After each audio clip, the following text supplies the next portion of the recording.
Hello, everybody. Thank you for joining us for part 2 of our Accreditation Readiness webinar. My name is Caroline McBrain, and as always, I am joined by Charlene Kristen to talk through our favorite topic, accreditation. So last week, if you missed that one, we covered the first 5 of common questions that we hear accreditors ask our clients. Today, we're going to talk through not the last 5, but the next set of top 5, because guess what? It goes way beyond 10 questions.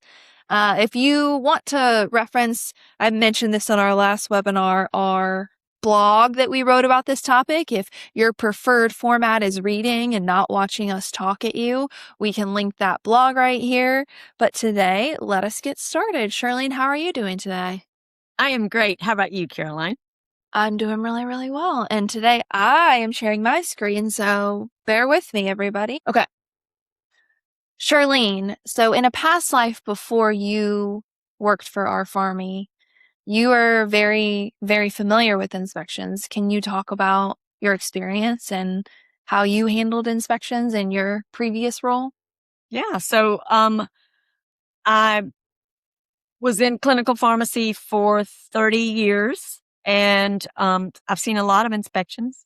I've been on the team that had to prepare documents and make sure that they had access to all the information they needed.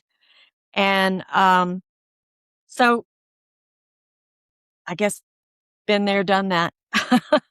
But it's a lot, and it touches just about every phase of daily practice. Yeah. Yeah, well, we're glad to have you with us. I said this on the last webinar, but a lot of times when our clients hear an inspector is coming, we are one of their first emails that they send out of, "Hello, can Yeah. you help us get ready?" Yeah. It's a code J. Yes. Okay, so I think we left off with yesterday or last webinar. We were talking about pharmacist review and sign-off workflow was our number 5. So number 6 today, what we're going to start with is our medication restriction criteria. We have done a webinar on every single one of these. They're very brief. We will link them so you can reference and see examples of how clients have handled this. But for now, we're just going to talk through the final 5 that we commonly hear. So medication restriction criteria. That is a really, really big one, Charlene. And again, we've talked about that before, but this is an example. If you had a tracer drug, you had an inspector come in and ask you, okay, how are you communicating your restrictions? This is a great example of how one client is communicating those. You can see they have our table view where they've checked that this drug has restrictions. You can see all of their restrictions listed here. So service line, location, like service location, formulary location, patient population, prior authorization. There are tons of different ways to communicate those restrictions. This is a really, really thorough one. Charlene, anything to add on restrictions? No, I mean, they can be as broad or as detailed as they need to be. Of course, the more dangers surrounding a certain drug, of course, you would be as detailed as possible. That's what they want to see. Yeah. Okay. And so next, again, the number, I guess, 6 that we see, number 2 for purposes of this webinar, therapeutic interchanges. Inspectors want to know if a drug is on your therapeutic interchange list. Again, we've done a webinar on this. I encourage all of you to go look at that. We're just going to pull up this example. Charlene, what do you hear about therapeutic interchange questions from inspectors? What have our clients shared with you? The main thing about therapeutic interchanges is just the maintenance of it. Trying to make sure that you stay on top of it. So we have clients that link to a document because it's easier for them to keep that document updated and link to the document from Formweb. But then we have clients that actually want all the individual information built out on the drug itself. So their maintenance is a little bit more intense, but the information is there right up front in the user's face. No second click to anywhere. Yeah. So what kind of questions are inspectors asking about therapeutic interchange? About therapeutic interchange, they are basically just wanting to make sure that the information is communicated clearly Mm-hmm. and that the end user knows that that's why they have a different product other than what was originally ordered. And so it goes from the provider all the way to the person administering. They want to make sure that provider has all the information they need up front, that they are wanting to order this product, but this other product will be substituted because it's an Okay. automatic therapeutic interchange. So Oh, it goes all the way down the line. yeah. Okay, now I'm going to talk through our third of today. Again, we've also done a webinar on this one. Let's see, I have so many tabs open if I can find it. Okay, another one that we hear common questions about are how do you communicate your drug shortages? So, Charlene, how are our clients handling this? Again, we've done a webinar on this, but in terms of what inspectors are asking, what are they asking about drug shortages? So they're wanting to know how you handle it. So Mm. how you are you, are you currently undergoing any drug shortages that you've had to that involved a therapeutic interchange? Like you've had to institute a therapeutic interchange for a drug because you could no longer get access to that drug. Um, so how you're handling each individual level of drug shortage. Sometimes it's just limited quantity available. Mm. And so you may have to scale back or offer alternatives to providers or clinicians. Okay, makes a lot of sense. Okay. Now the next one that we hear a lot from inspectors is controlled substance documentation and your lookalike soundalike list. So again, let me find my tab where I have that open. So one other big topic that we hear from inspectors is your opioid stewardship program and how you're communicating things surrounding that. Charlene, what do you hear about that? So I think opioid stewardship is not something I hear a whole lot about, Mhm. but it's something that is just kind of expected.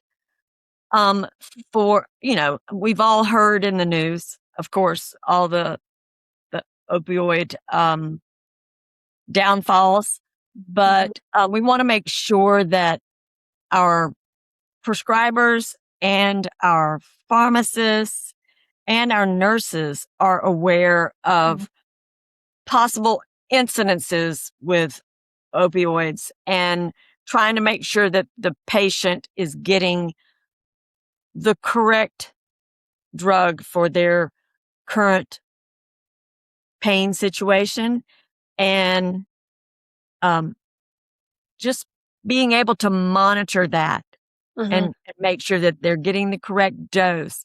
A lot of times when they go home, patients tend to self dose based on the amount of pain that they're having. Mhm. And a lot of times, a lot of clinicians will tell you that if they stick to especially post op, for maybe, whatever recommended period of time, that they stick to a schedule and try to avoid having to treat pain instead um, of getting ahead of the pain. Mm. Because treating the pain a lot of times will cause a patient to unknowingly take more than what they should take. Okay. Um, so just being able to give the patient that information and make them aware of the downfalls of opioids and how to best counteract those downfalls. So is that Is that the kind of documentation they're looking for? Just that you have a policy on how you are communicating this to the patient?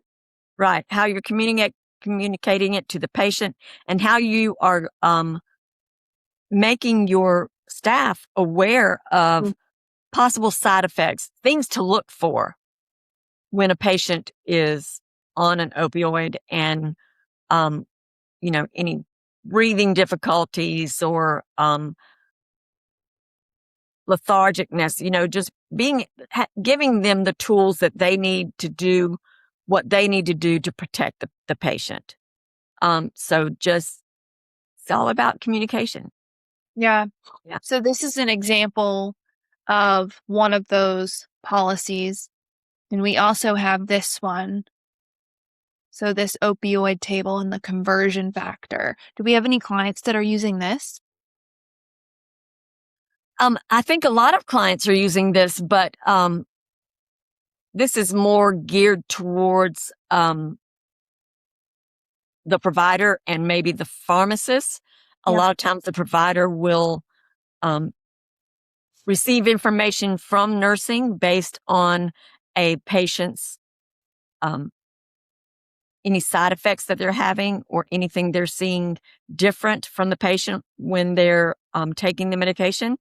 So the provider may reach out to pharmacy to say, um, is there something else I can try? What is equal to this drug, but yet doesn't have these side effects? So that's where this chart comes in hand and can help them navigate through that. That's it. So the last thing we're going to cover today is medication error reporting. So this is an example. These are a couple different examples of, you need to have this readily available so people know if there is an incident or a medication error, where to report this. So Charlene, can you talk through how many of our clients would you say have this in a very prominent place on their form website? I would say probably 75% of our clients have a link to their occurrence reporting system on their Formweb front page. And, not that that's the place that they're always going to look for it. It's in the EHR. Mhm. It's linked everywhere because it's extremely important. And they want to drive that home, that they document things, adverse reactions, Mhm. med errors, whatever it is. They want to make sure that that information gets documented and there is a way to track that. Yeah.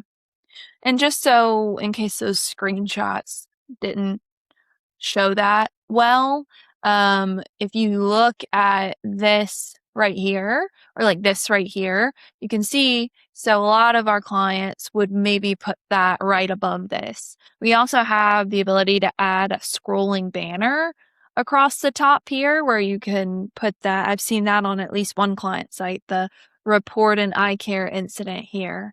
So you could have a page for it right here. There are a lot of different ways that you can communicate that in a lot of different places and multiple places if you want. Right. That is the top 10 accreditation questions that we have heard our clients get asked a lot. So again, we wrote a blog on this. If you all prefer, if you've made it this far, then you've watched all 10. So I applaud you. But if you prefer to read a summary of this, we have done a blog. It's our most read blog, which is what inspired this webinar. And that takes us to the end of this webinar series. So if you want to learn more about how Formweb works or any of the webinars we've covered, our information, feel free to reach out to us, info@rpharmy.com. We can answer any questions you might have. Charlene, thank you so much for doing this webinar series. This has been a labor of love, so we hope all of you enjoyed it. And it was great to get some of your questions and some of your feedback. And we will see you for our next webinar series.